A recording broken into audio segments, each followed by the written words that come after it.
Hello doctor, this is our scope.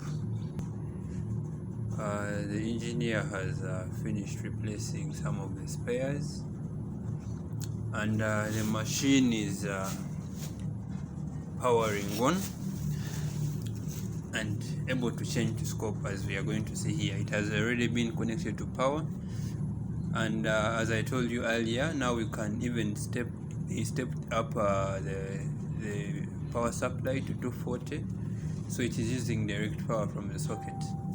So now I'm going to power on.